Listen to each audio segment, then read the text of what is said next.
What is going on, guys? I am back with a brand new 2K21 demo. So let's not get too excited. It is a demo gameplay, but this is the build. I feel like this is one of the best point guard builds because you can do a little bit of everything. You can defense, so you can play defense. You can assist the ball. You can score the ball. You can shoot the ball, and it's the build that I should have gone with last year. But I think I ended up picking the pie chart just below it, so it gave me an offensive threat instead of a playmaking shot creator, which is actually the build I actually wanted to go with. So as you can see, I picked I think it was 8 down. So it was mostly the playmaking and shooting pie chart, and it was like the 8th one down. So that's the one you gotta go with if you want to get this build.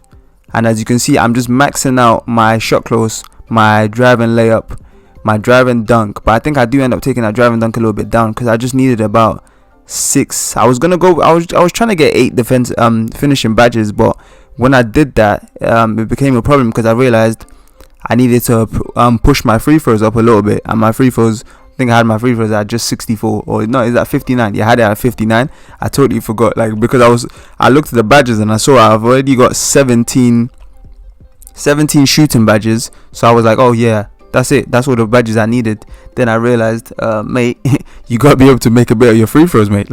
So I had to go back and adjust that a little bit. But end of the day was, even if I didn't adjust it, I was still gonna get, the build was still gonna be called a playmaking shot creator, which is exactly the build I wanted. But the most important thing about this build was I'm actually going to be able to play some defense, and you guys are going to see that I can actually play a bit of defense. As you can see, I've got the 6 badges, which is exactly the badges I needed.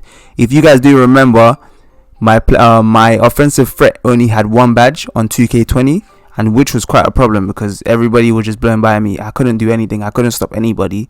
They just walked around me and there was nothing I could do. But you can see here, I'm just adjusting it. So I decided, I was like, okay, since I want to get my free throws to at least 80, I'm going to have to give up my finishing badges and just stick with 60. So you see, I'm trying to stick with 6 finishing badges. As you can see, I'm just trying to adjust my finishing badges without losing my finishing attributes without losing a finishing badge. So I managed to get it on 6, and then I said, okay, yeah, there we go, and I'll get my shooting badges will go up a little bit, but most importantly my free throws went up to 80, and which was just perfect because I feel like at 80 free throws I'll be able to make them, and I'm perfectly fine with that. Then I just had 1 additional badge left, and I was just additional upgrade point, and I was just like playing around to see if I could get back up to 7 finishing, but it wasn't happening. So I just went with 21 playmaking in the end. As you can see, 6'3". I went with 185. I was gonna go down on my wingspan a little bit, but then my defense started to go down, so I just stuck with just going down by 1. Okay, so that's 78.6, and I was gonna go with a playmaking takeover because I want to break some ankles. You guys already know. So I'm gonna show you some gameplay that did get, as I just because once you complete your build and go into, once you complete your build, it takes you into a game. As you can see right there, that I breathed on Giannis and Giannis was done. You saw Intimidator pop up, but look at this right here. Look, I'm playing defense. Look at this. I slapped the ball out. Come on, man. Last year I couldn't do that because of my player, but I think that interceptor helps a little bit. But that's what I'm saying, because I had more defensive badges, I can do those things now. As usual, you guys know about Relentless Finisher. If you haven't checked out my video on best finishing badges, go check that out.